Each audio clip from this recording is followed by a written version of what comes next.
Doctors recommend regular exercise to manage stress. We recommend that you just watch the Bengals defense. Same result. Elevated heart rate, yelling, "I can't do this," and the occasional tears. The Justin Kinner Show, your official cardiac clinic for the Bengals. All right, everybody, we welcome you in live here. It's the Justin Kinner Show presented by Frickers. Frickers, your home for fun food, sports, and spirits. Jason Fitz, Yahoo Sports. He's going to join us coming up here just around the corner. Joe Burrow obviously getting closer and closer to making a return for the Bengals, but what does that mean for their playoff chances? We'll discuss that with Jason coming up around the corner. We'll also talk about the college football playoff rankings. No shakeup up at the top last night, and that's what I want to open up with before we get to Jason coming up here around the corner. I do want to dive into the Reds. Terry Francona was, of course, in the running for National League Manager of the Year. He came up just short, but I want to talk about the direction of the Reds with Terry Francona, because there's one the mindset I had when the Reds, were able to convince Terry Francona to come out of retirement was, well, man, you don't do that if you're planning on continuing to operate as if you're being run by David Bell. Well, I was wrong, because it's exactly what the Reds are doing. The Reds are running this organization as if they have David Bell at manager, not Terry Francona. So what the hell was the point of going to get Terry Francona? So that's kind of where I'm at as far as that's concerned. But again, the Justin Kidder Show presented by Frickers. Frickers, your home for fun food, sports, and spirits. So last night, the college football playoff rankings came out, and this is why I disagree. Every time people say, who cares about the first couple of weeks of the rankings reveal? Who cares about that, right? I get, people say that all the time. I think that they matter a lot.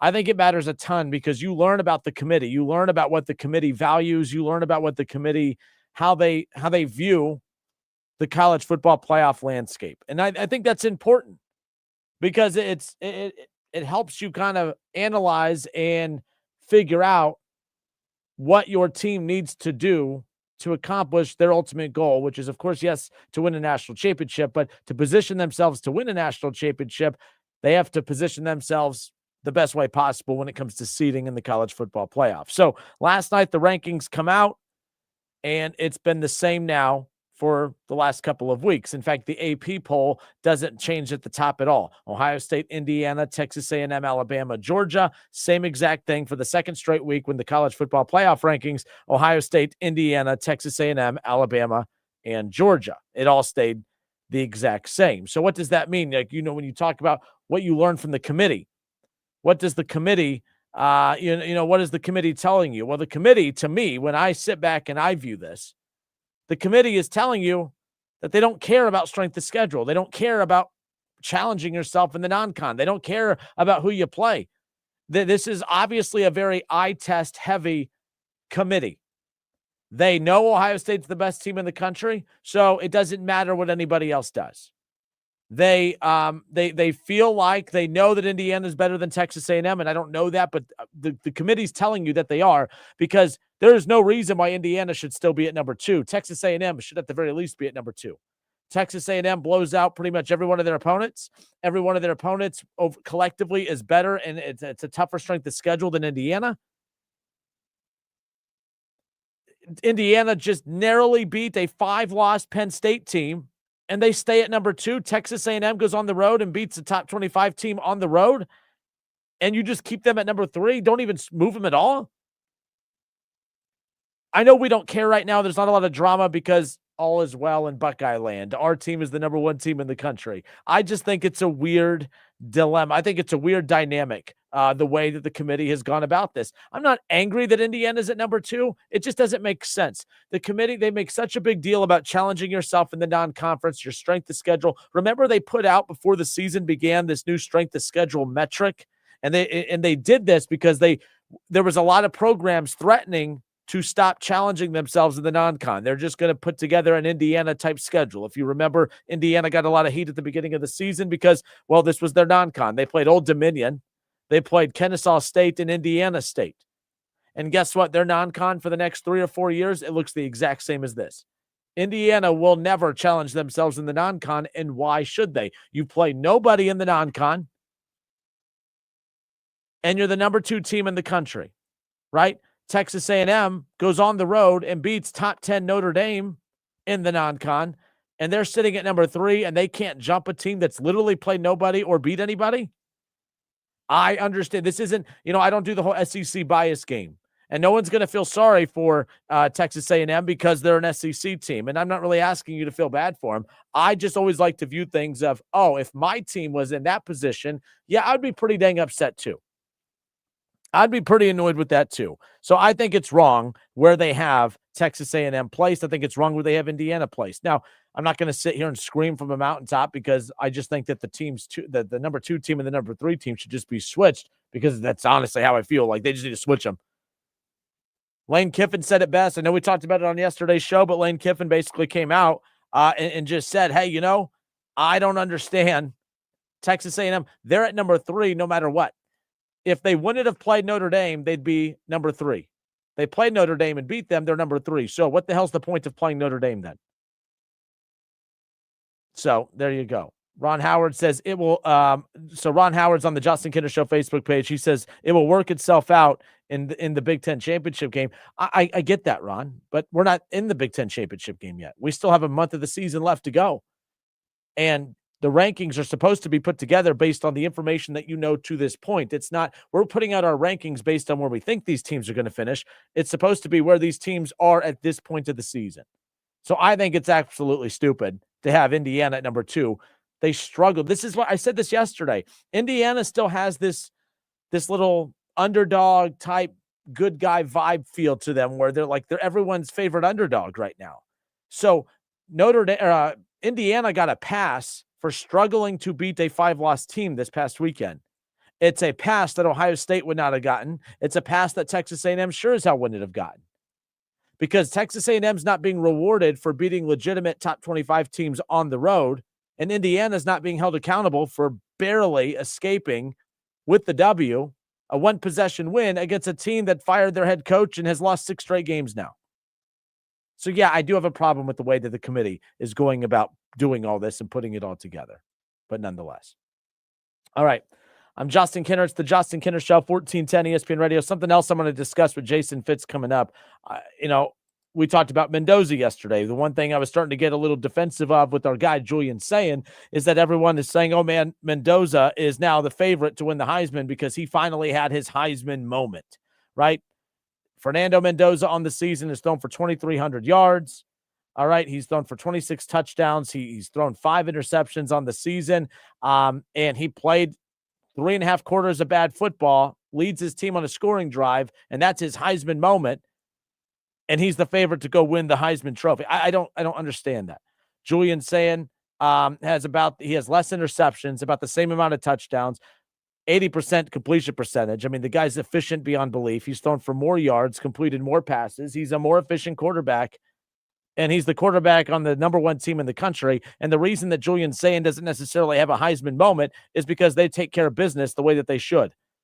They beat teams 70-0, 38-14, 34-0, 34-16, 42-3, 37-9, 70-0. Yeah, as long as Ohio State and Julian Sayin continue to dominate their opponents, they're never going to be in a position for him to have a Heisman moment, and that's because of the good quality work that they put in and he puts in. Indiana did not play good football for 3.5 quarters against a 5-loss team. Mendoza did not play good football for 3.5 quarters against a 5-loss, 6-loss team now. And now he's supposed to be rewarded because he had 1 or 2 legit good drives in the 4th quarter and didn't play a full 4-quarter game like Julian Sayin and every other contender does. Julian Sayin, to me, thank you, Mr. Big Ten Commissioner Andy Schroyer, Sayin is the best. I think Julian Sayin should be the Heisman frontrunner. And I know a lot of people out there say, well, he's only a freshman, or he's a whatever. What do you consider him anyways? You know what I mean? He didn't play last year. He's, obviously transferred from Alabama. So he's a redshirt freshman or whatever. So people say, okay, he's not good enough. He can't win the Heisman because he's only a freshman. That, to me, makes it even more impressive what he's doing. Okay, well, you know what? He has Jeremiah Smith and Carnell Tate, so that should work against him. I think the fact that a redshirt freshman quarterback comes in, no experience, and gets thrown to the wolves on a defending national champion and somehow has led them to an even better spot than where they were a year ago at this time. I think the fact that he hasn't crashed the boat, that he hasn't wrecked the boat with all the weapons that he has, I think that's a great thing. I think that is even more impressive. Oh, he's only good because he has those weapons. Well, if he was bad, those weapons wouldn't be getting the football, and he wouldn't be finding ways to. I mean, Jeremiah Smith is getting a touchdown in almost every game. I hate when people act like, oh, man, bum quarterbacks could throw the ball to Jeremiah Smith. That is not accurate. That's not true. That's not true, is what it is. Yes, it will. It'll take care of itself. Julian Sand, he goes to Ann Arbor, and he puts up big numbers against Michigan, and they close out the regular season. That'll be his Heisman moment, if you will. I debated this with Keith Byers on his show earlier today, and he brought up a good point. He's not a fan of Heisman moments. He doesn't even and he joked, and he said, look, he goes, because he's been, look, him not winning a Heisman was a result of a Heisman moment for somebody else. Keith Byers was the most dominant player that season that he should have won that Heisman. But a Heisman moment stole a Heisman trophy away from Keith Byers because, oh my gosh, it was just an unbelievable Hail Mary. And it was an unbelievable Hail Mary. It was an unbelievable pass. But Doug Flutie did not have a better season that year than Keith Byers. But because he had that Heisman moment, I think a Heisman moment is ridiculous. I mean, I think it's cool. Don't get me wrong. If you are a legit Heisman favorite and you have big moments, yes. But I think big moments sometimes also are created by not taking care of business earlier in the game. Julian saying he's not having these big clutch moments late in games because he's taking care of business in quarters 1 through 3.5. Like, what are the most, and that's the thing too, like Heisman moments. What are some of the biggest Heisman moments in college football history that you can think of? I know a guy that we all as Buckeye fans can't stand on College game day is obviously Desmond Howard. But if you go back to 1999, we all know he has that 93-yard punt return, right, against Ohio State. He does the Heisman pose in the end zone. And everyone knows that that's one of the things, because of how much that was replayed and because it was in the game, the rivalry, that springboarded Desmond Howard to go on to win that Heisman in 90, and I said 99, 91. You know, you think about Reggie Bush. Reggie Bush was so dang dominant that entire season back in 2005, and I guess he was a Heisman winner, then wasn't a Heisman winner. Now he's a Heisman winner again. But you remember that, like, he had that huge run. I think it was against Fresno. It was like that explosion. I mean, again, that was one of the biggest plays that season. But again, that was still weird. I don't even know if I can. It was such an amazing play, yes. But to me, it was hard for me to put that as a Heisman moment. But that's one of the more popular ones that keeps popping up on everybody's list when we polled everybody today. Lamar Jackson in 2016, he had that late fourth quarter 75-yard drive against Virginia that helped secure not just the win, but it helped define that season, where basically he just carried his team in every clutch moment possible throughout. That's why Lamar Jackson was a legit threat to go on to potentially win 2 Heismans, only something only one player in the history of college football has done, Ohio State's own, and Archie Griffin. So, like, these Heisman moments, I just think they're overrated. And I don't know if Fernando Mendoza had a Heisman moment this past week. You can't light a house on fire, put out your own fire, and then say, hey, look at me, I'm a hero. That's what I joked with Byers on his show earlier. Me and Byers disagreed. Byers did believe that Mendoza had a Heisman moment this past week. And I said, well, Keith, my only pushback on that is, like, for instance, if I'm walking down the street and I look over and I see that a house is on fire and I go and I save a family out of that house, I'm a hero. But what if I went to that family's house and I lit their house on fire, then helped them out of the house? How am I a hero? I'm the a-hole that lit their house on fire to begin with, right? That's Mendoza. Not really calling him an a-hole. I'm just saying he lit the house on fire for 3.5 quarters. He created his own problem that he had to get himself out of. Had he done what Julian Sayin did and dominated for 4 full quarters, threw for over 300 yards, threw for 4 touchdowns, there's no need to have to save someone from a burning building, because Julian Sayin doesn't have to light the house on fire to be labeled a hero. And that's what Mendoza did. And that's the problem I have. That was not a Heisman moment. He should not be the Heisman favorite. And Julian Sayin should not be punished in this Heisman race because he kicks ass from the very first kickoff of the game all the way to the end. I don't know why I'm getting fired up. Let's all calm down. Let's all calm down. I'm Justin Kinner. It's the Justin Kinner Show with you here on 1410 ESPN Radio. 937-518-1410. What's your most memorable Heisman moment? I mean, I think of that Troy Smith game against Michigan where he's scrambling all over the field and he turns and reverses from the right side and turns to the left and just chucks it downfield and gets that big touchdown late in that game against Michigan. Like, some of those are Heisman moments to me. What was the most memorable Heisman moment?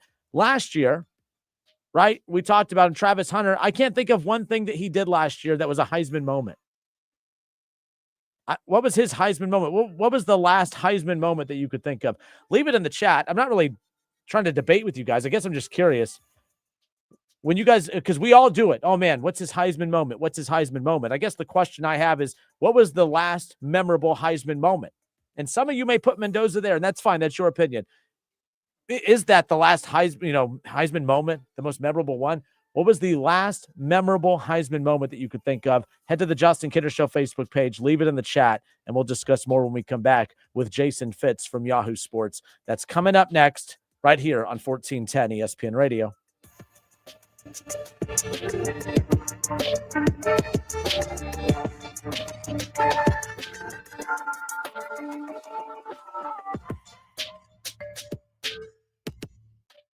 family might not understand why you're still mad about a 2019 play call. Well, we do. 1410 ESPN Radio, where you can argue about sports without worrying about getting uninvited to Thanksgiving. ESPN 1410 Wing AM weather.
All right, it's the Justin Kinner Show presented by Frickers. Frickers, your home for fun food, sports, and spirits. Appreciate Jay Morrison hopping on with us this week again. Does a great job covering your Cincinnati Bengals. We talked about the possible return of not the possible. We know Joe Burrow's returning, but the possibility of the earliest that we could potentially see him, which varies between Thanksgiving, varies between the Buffalo Bills. I mean, there's a lot of obviously things out there that can lead to when we could potentially see him. So we're going to continue talking Bengals. We'll talk Browns. We'll talk college football as the rankings came out. The playoff rankings, number 2, came out last night. And joining us now, Jason Fitz, Yahoo Sports. Jason, happy Wednesday. Welcome, sir.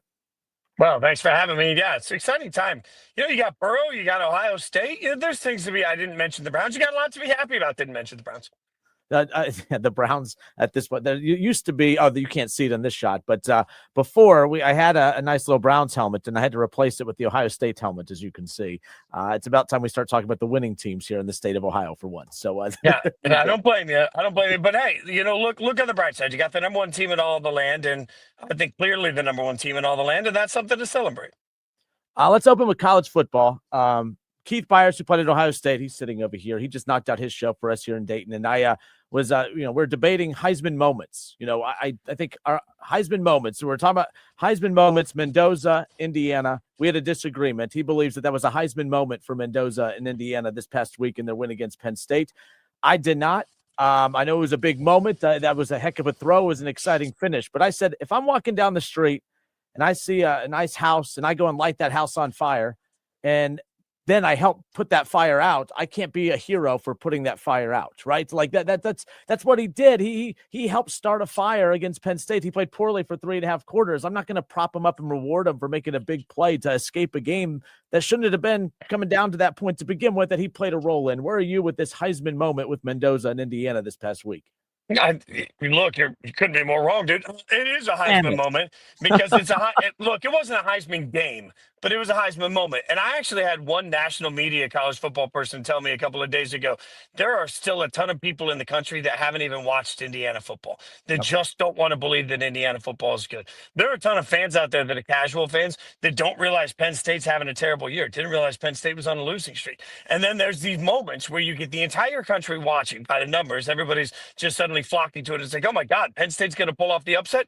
That was genuinely an introduction for some fans across the country to Mendoza. They didn't watch the rest of the game. And this is one of the problems that we have with red zone coverage. In a red zone world, one thing that bothers me so much is you'll hear a national media guy say, oh, that quarterback looked great. And it's like, tell me you were watching red zone because you saw the 3 touchdown passes. You didn't see the rest of the game. You're right that I think Fernando Mendoza and the Indiana offense honestly had mostly a forgettable day against Penn State. But for that drive to start with the sack and then lead down the field the way it led with some of the incredible throws, including the touchdown catch, one of the best. I mean, Gus Johnson hitting puberty in the middle of the call because he was so excited. Like, that's a Heisman moment. And unfortunately, I think it's a bummer we need those. Like, you could make a good argument if you're Julian Sayin or Ty Simpson. You're looking around saying, hey, look what I'm doing. But you don't have that big, we've been tested and I needed a 2-minute drive and everybody was watching. It's a testament to Ohio State and, a bit of their schedule that they haven't been tested. But that's why you just don't have Julian Sayin doesn't have a big Heisman moment because he didn't walk into the season with a bunch of hype. He didn't walk into the season with an already existing Heisman campaign. He walked into the season with Ryan Day brilliantly selling sort of we still have a quarterback battle. We'll see. You can't go from quarterback battle to I'm the Heisman favorite without some sort of mammoth, epic, oh my God, win with an oh my God moment. And because Ohio State's been so dominant, Julian Sayin just doesn't have that yet. Yeah, and that was the exact same defense a week ago, 300 yards, 4 touchdowns. They didn't play poor enough to set up a Heisman moment opportunity. But regardless, yes, the puberty call from Gus Johnson, the call heard around the world this past weekend, that's for sure. But the rankings came out last night, and I thought, I was curious to see what the committee was going to do with Indiana just because, hey, that's a 5-loss team that they needed 4 full quarters. They didn't look great the whole time. You had Texas A&M, who's coming off of a win against another top 25 opponent on the road in Missouri. I was expecting to see a possible flip between those two. The committee stayed pat. Are you surprised that there's been no movement? There's been no drama when it comes to the layout of these rankings so far. I think it tells you that this is a stubborn committee and it's a eye test committee. We know that, right? So They already told you that they believe Texas A&M wasn't number one in week one, with even though the metrics, like we talked about, strength of record, which is an important one. How would the average top 25 do against your team? That's what strength of resume is, or record strength is now calling it for the committee. But Texas A&M is number one in the country on strength of resume.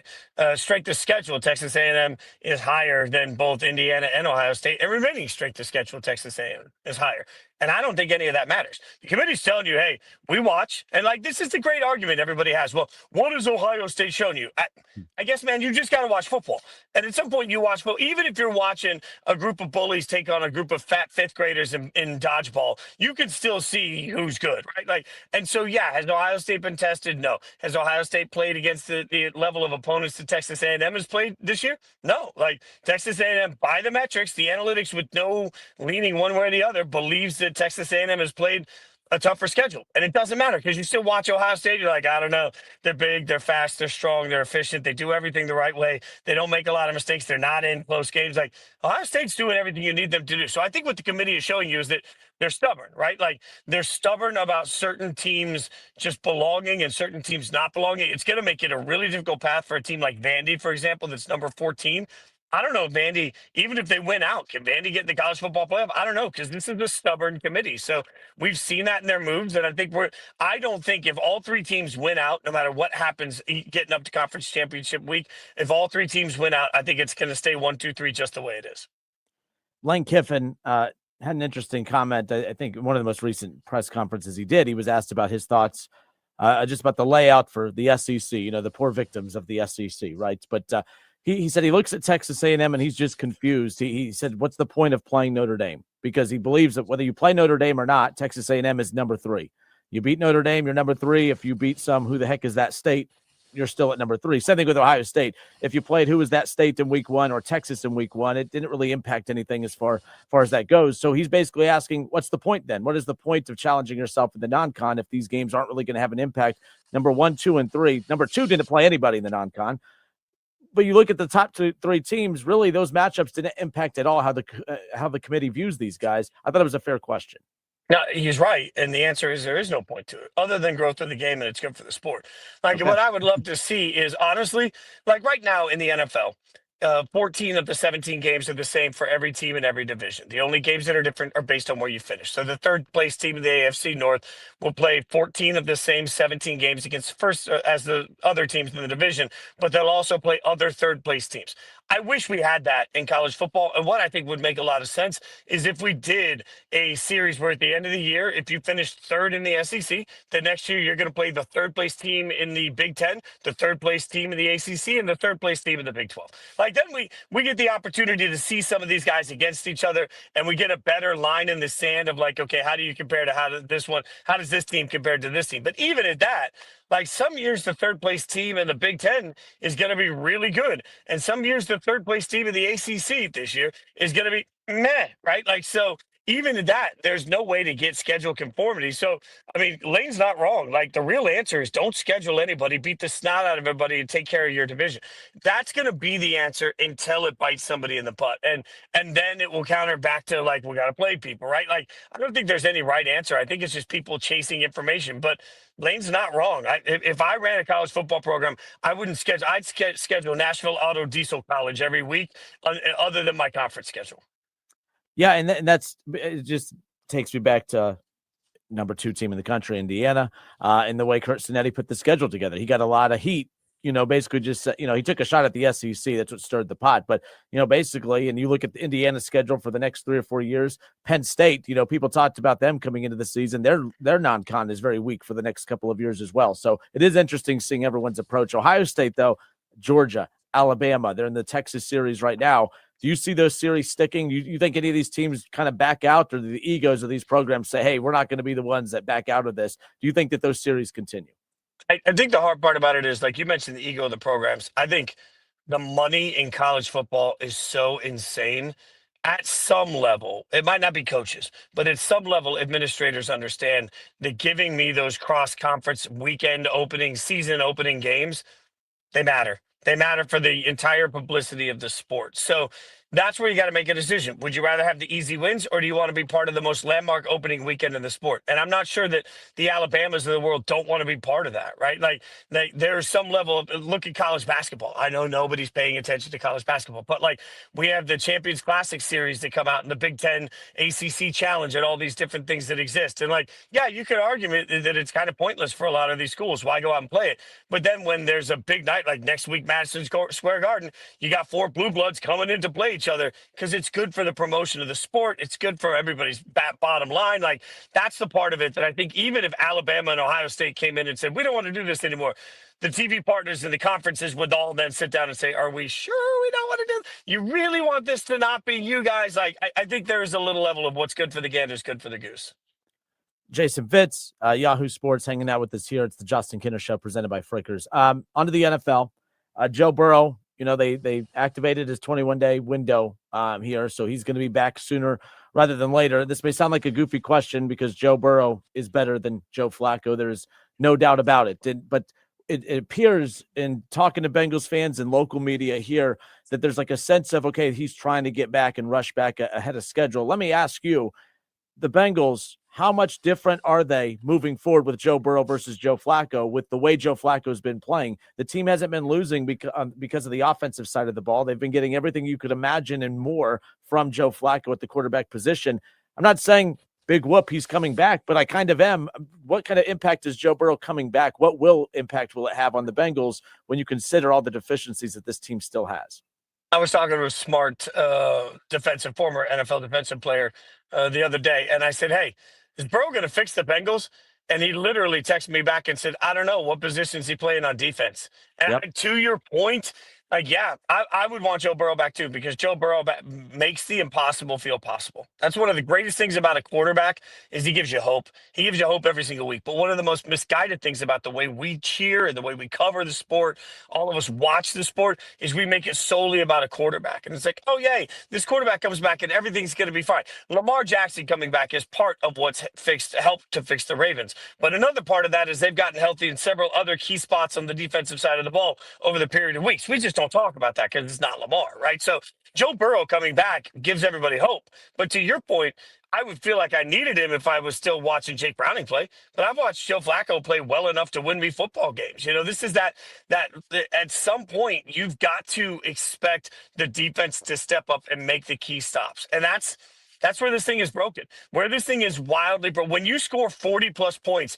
and you lose, don't tell me that fixing the quarterback situation is going to make it better for you. It's just not. Like, the Bengals need an entire reset on one entire side of the ball. And I remember for several years where I was sitting there screaming the Bengals need an offensive line. And every year in the draft, they would draft offensive linemen, and it just wasn't working. Some teams are bad at identifying particular positions, right? So you just throw your hands up. Well, for whatever reason, the Bengals just haven't been able to identify, develop, or coach defensive talent for how many years? And that, by the way, ain't going to change in week whatever we're in, 10, 11, at the end. Like, middle of November, you weren't suddenly seeing an awakening of your talent on the defensive side of the ball. The Bengals season's lost. Like, so great, you get Joe in, and maybe you win a couple of games. Maybe you sneak your way into the playoffs, and then you get to watch a playoff game, and that's fun. But if you watch this Bengals team and then watch, I don't know, even the way the Patriots, who I'm not sure the Patriots are a great football team, but man, watch the way they're playing right now. It's in a different universe than where the Bengals are today. And it's okay. It just means you're not fixing your problems this year, even if you want to. I'm done trying to be positive about the Browns. I'm done. I'm over it. I should have just listened to you and everybody else, when it comes to that. But the Shedeur thing's weird, right? Like, it's one thing if you just want to stick with your guy, but like, does it seem messy behind the scenes? He doesn't even refer to Shedeur by his name. He doesn't even reference him. Like, it just seems messy with everything going on in Cleveland right now. I know you've said you don't believe that they're going to make a change anytime soon, but has your opinion changed after watching Dylan Gabriel and your take just on the whole Shedeur cloud? And by the way, there's another cloud coming back. We talked about Joe Burrow's 21-day practice window. Deshaun's very close to having that activated as well. I think this could get even more chaotic and ugly, which is entertaining in content at least. Yeah, there's a very real world where Deshaun Watson is the starting quarterback in the Browns next year. Like, think about that. Like, that's his cap hit, for anyone that hasn't looked, his cap hit next year is $80 million. And the funny thing is, if they trade him post June 1st designation next year, the cap hit is $80 million. Like, no matter what happens next year, Deshaun is going to cost the Browns roughly $80 million. Like, this is a wild, wild west that we're in. Nothing's changed because I think, honestly, they dug in on we're going to give Dylan Gabriel a chance. We believed Dylan Gabriel's better. We're going to give him a chance to develop. I mean, would we be, are we talking about pulling J.J. McCarthy? J.J. McCarthy's played 2.5 games as a starter in the NFL, and some of it's been okay, and most of it's been kind of meh. I don't know. Like, it just takes a while for quarterbacks to develop. I think they're trying to give Dylan Gabriel the most equity they can. But also, they were stupid for bringing Shador in the first place. Like, you drafted him in the 5th round, and you created this question the day that you did that. And that's what the entire organization should have understood. Unfortunately, like I've said to you before, if the headline was 5th round drafted quarterback not getting a shot at game reps, who cares? Like, not another team would be talking about our quarterback we drafted in the 5th round isn't getting a shot in the game. Okay. If the other headline is 3rd round quarterback not ceding job to 5th round quarterback in draft, who cares? The reason people care is because people are convinced that Shador Sanders isn't a 5th round draft pick.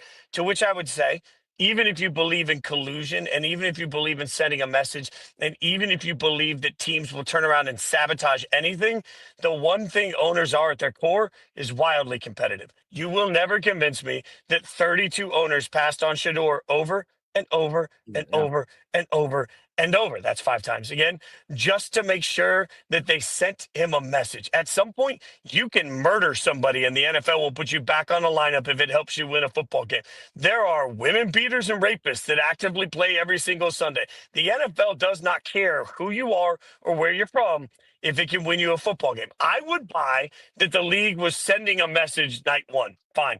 But the minute he was available in the 3rd round and people weren't taking him, as tough as this is for anybody to believe, I believe that the league was making a statement about what they think his abilities are. And part of the reason I don't think there's a press to put Shador in is that there's no empirical proof anywhere that Shador is actually worth putting in. Like, I do not believe that the 2-time coach of the year is just being stubborn and is going to get himself fired out of pure principle because he doesn't want to play Shador Sanders. I don't believe he's looking at his family saying, I know you guys want to live this life, but I'd rather uproot my entire family and make sure that over 100 people lose their jobs so I can send a message to Shador Sanders. And that's what happens when a coach gets fired. I don't buy the conspiracy theories as much as people want to stack them. Last thing before we let you go, and I'm asking this question to you to get the attention of the guy to my left. Are you a Pete Carroll fan? Are you a Pete Carroll fan right now? Oh, Pete Carroll, the legacy. I'm a huge fan and respecter of Pete Carroll, the legacy. Pete Carroll, the Raiders fan, is a disaster, right? Like, this is the worst case scenario. You signed a quarterback that was not young, and you put him with your coach that's not young. And as I've told you before, look, the last 2 people, non-political, the last 2 people elected to run the United States of America were both older than Pete Carroll. So if you can run the country, you can probably run a football team. But now, if you're being real for the Raiders, the only answer is a complete rebuild, particularly offensively. And that means probably trying to draft a quarterback if there's one in this year's draft. Do you want a 780-year-old Pete Carroll responsible for the next 3 years' development of a young quarterback? Feels really weird to me, man. So I respect the hell out of Pete Carroll, but this has been a disaster for the Raiders. I think the only solution is the inevitable. It's one and done. I think Pete walks away at the end of the year and says, hey, we're not going to be able to get this turned around, and the Raiders do a wholesale reset. Brian Daboll, then who do you take? Brian Daboll is actually an interesting. I just don't know that Daboll. But I like Klint Kubiak a lot, the offensive coordinator in Seattle. I think he's a good coach. He's going to get a lot of run this year. For the Giants shop, somebody asked me this earlier, but like, if I was hiring in the AFC West particularly, I'd be calling Spags. Spags isn't exactly a young in himself. I think he's 65. But Steve Spagnuolo is the defense coordinator of the Kansas City Chiefs. He knows my division in and out. He knows how to win around programs. He actually, when he was the head coach in St. Louis, the Rams were a disaster for a million other reasons. I'd bring in Spags, and I'd let him take over my defense as a head coach, and I'd let him hire the young, hot offensive coordinator out of college that's going to be my new quarterback guru for Fernando Mendoza when he's the inevitable starter for the Raiders next year. Yeah, that way you get that one nice drive or 2 in the 4th quarter after a pick and no touchdowns and 3.5. And Heisman, he wins the Heisman. That's only going to make it even worse. There's this Heisman moment every time, yeah. All right, good stuff. Jason Fitz, Yahoo Sports. Jason, you the man. I appreciate your time as always. Appreciate you, my friend. Have a great week. All right, good stuff. It's the Justin Kinner Show presented by Frickers. Frickers, your home for fun, food, sports, and spirits. We'll be right back.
That's 864-2722. Online at lanceroofing.com.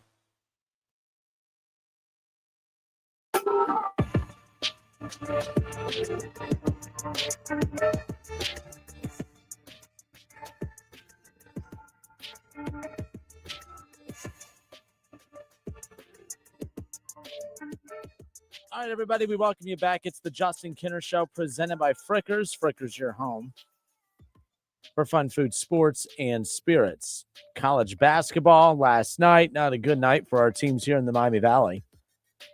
Dayton heading to Cincinnati last night.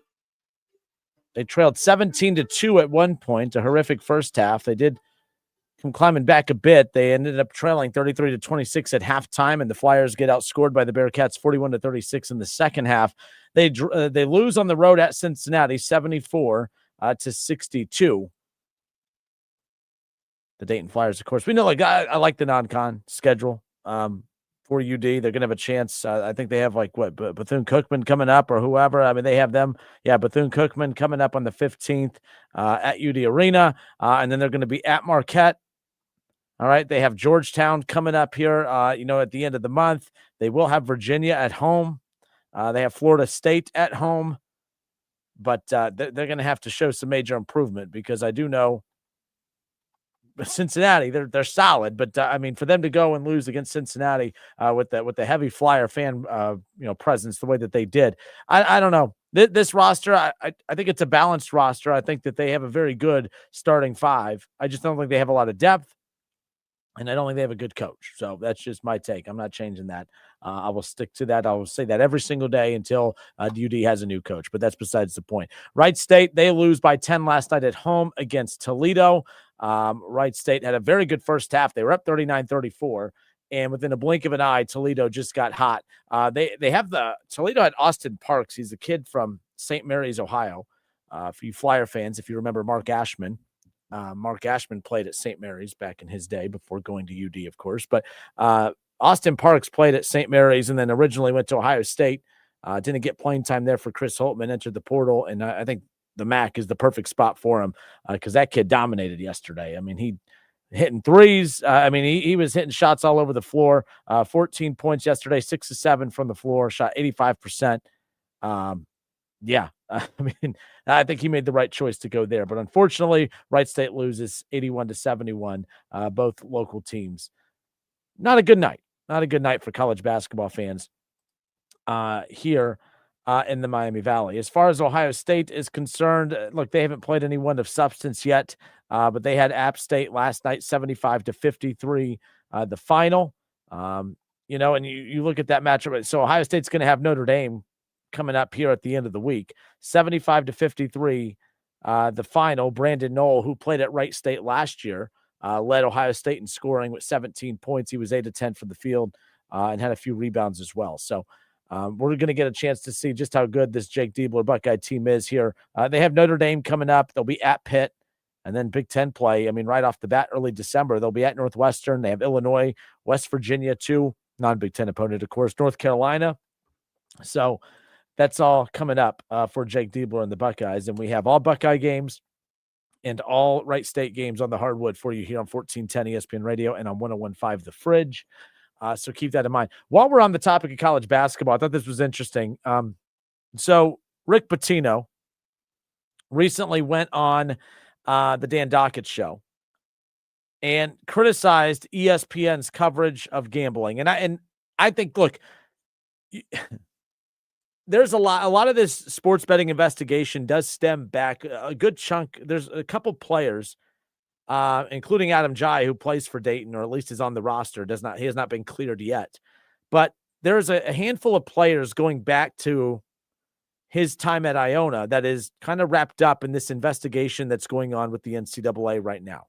And we assume it's just the NCAA. We don't know how much higher it goes up than that, but we know Adam Jai, who transferred from Iona, is caught up in this, or at least caught up in the investigation part. It's not fair to say he's caught up in anything. They haven't been caught guilty of doing anything. Technically, they're being investigated. But I find it very rich that Rick Pitino is being as outspoken on this, because this is what I think is going on, because I think he's kind of letting everybody know the things about this that he doesn't like. It may not be Rick Pitino that's caught up in this. I don't think he had anything to do with this, but I do think it has something to do with some of his players from Iona. Very well might be Adam Jai, who's currently on the Dayton roster. Don't know his involvement. Know he's being investigated. Hopefully it's nothing. But I thought this was interesting. Rick Pitino said this on ESPN on the Dan Dockett show. He was criticizing ESPN. He goes, ESPN's on TV. They're arguing over these things happening in college athletics right now. He goes, but let's break away now for FanDuel. Let's break away for MGM. I do think it's good to let the players wager on professional sports, because I think that they're doing it now, and I'd rather them do that than getting in trouble. I think they do it through their friends with a bet on an NFL game or whatever it may be. But I don't like these prop bets at all. I don't think that's good for the game, and it tempts players' friends. Do you think you can get 10 rebounds tonight? That sort of thing. This was a quote from Rick Pitino. I think he's basically telling you what the players that he had at Iona, including possibly Adam Jai, are being investigated for. Again, allegedly. Allegedly,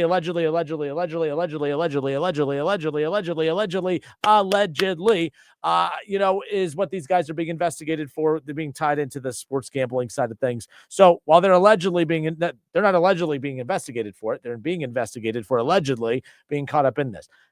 And it's going to go back. And I think that what Rick Pitino is doing right now is basically laying the groundwork. Man, here's what I'm concerned about. I think that the friends of the players are asking them, hey, do you think you can get 10 rebounds tonight? Do you think that, hey, how good is the defense of the team you're going up against? Do you think you could score against them? It's that type of thing. And by the way, I believe that's the case. I actually do believe that that's the case. I don't know how. It's human nature. I don't think that there's a player in college basketball out there that hasn't had a friend or a family member try this in some capacity. It's up to the player to be an adult and to put up boundaries and say, we're not going there. What I'm tired of is, and you guys know my take on this, I am so tired of people doing the whole lame ESPN. They sit there and criticize this stuff, but then they have a sponsor. They have a segment sponsored by MGM. They have a segment sponsored by FanDuel. Well, this isn't hard to figure out, people. You guys are all hypocrites. I'm pretty sure that if a local player got in trouble for a DUI, I would crack this mic and say drinking and driving is bad. That is absolutely horrible. All right, when we come back, our keys to the game presented by Budweiser. You guys aren't going to be mad at that, are you? So why are you mad at this? Yes, ESPN, Yahoo Sports, any network out there is going to crack the mic and say, yes, athletes should not bet on their sport. Athletes should not bet on sports if that's against the rules, and shame on them for doing it. All right, more of our FanDuel top 5, whatever, when we come back. That's the same thing. You guys pick and choose what you want to get your panties all tied up about, and I'm so sick and tired of it. Knock it off. You guys are hypocrites. If you and I hear a lot of you say this, I think it's wrong that ESPN's caught up with FanDuel and, ESPN bets being absorbed by DraftKings. I just think they shouldn't be anywhere near it. Why? Because it's wrong. Are these athletes hypocritical? The Reds are hypocritical. They keep, baseball is hypocritical. Baseball's not hypocritical. It's actually, it makes good business sense. Hey, we're going to get in bed with DraftKings and FanDuel, and as a sport, we're going to make a lot of money so that you crybaby entitled athletes can get a lot of money in your deals, by the way, because of this money that's up here. But we just ask that you don't bet on baseball. Can you guys do that? Yeah, I think that's a sacrifice that we can make in a sport where we have guys making $700 million freaking dollars. I think it's a sacrifice that they can make. Stop trying to make these athletes out to be victims, because they're not. It makes sense why you don't want your athletes betting on the sport that they play in. It makes sense for the very same reason that we're seeing the mess in college basketball, which is why I'm also having a hard time understanding why these athletes can't bet on the NBA or the NFL. Hey, you can't bet on college basketball. You want to bet on the NBA? Go ahead. You're an adult. Go do it. But I tell you what, don't break our rules on betting on college basketball, and I think that's fair. Do I think that these guys are placing bets through their friends' sports books? Oh, absolutely. Because they're idiots. Do I think that athletes drink and drive? Oh, yes, I do, because they're idiots. Do I think that athletes think that the rules don't pertain to them? Oh, yes, I do, because most of them are idiots. They are self-absorbed, and they think that the rules don't pertain to them. And not all athletes are. Let me get that clear. I'm just saying most athletes think that they are above the rules, that they're above the law, that they're this, that, and the other. They're very entitled, most of them. And at some point, we got to stop. We got to take this away because the athletes are going to do this. Or how about you just look at the athletes and say, stop being a bunch of dumbasses? It's that simple. I'm this quote from Rick Pitino, to me, all he is basically saying is, I think he's just putting it out there right now that he knows that he has some former players that are about to get tagged by the NCAA with this stuff. And I think he's trying to he's distancing himself from it. Hey, I think they need to get rid of these prop bets, because I think what's happening is I think the friends of the players are asking this. He's basically telling you what his former players are probably getting investigated for. And I'm saying keep this quote in mind. I hope Adam Jai didn't do anything. But again, this is going back to Iona, and it's not just Adam Jai. There's some other players, which is why about a year ago, towards the back end of last basketball season, there was a lot of rumblings being put out there that Rick Pitino is somehow tied to a sports gambling drama that's going to potentially be coming out within the next calendar year. It does involve Iona. It doesn't sound like it involves Rick Pitino, but it was his program. And I think Rick Pitino knows some of this stuff's about to come out, and I think that this quote is basically him telling everybody, hey, here's what I think is happening. Nonetheless. All right, I'm Justin Kinner. It's the Justin Kinner Show, 1410 ESPN Radio.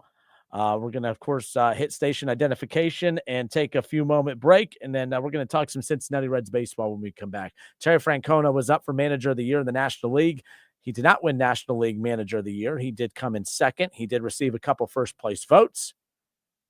But, that just shows the respect that the writers and people have for Terry Francona around the league. How much respect does his own organization have for him? Will they change things up now that they have Terry Francona as their manager moving forward, heading into their first real full offseason together?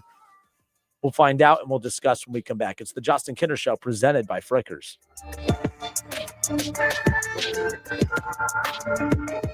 Dayton's radio home for Buckeyes football.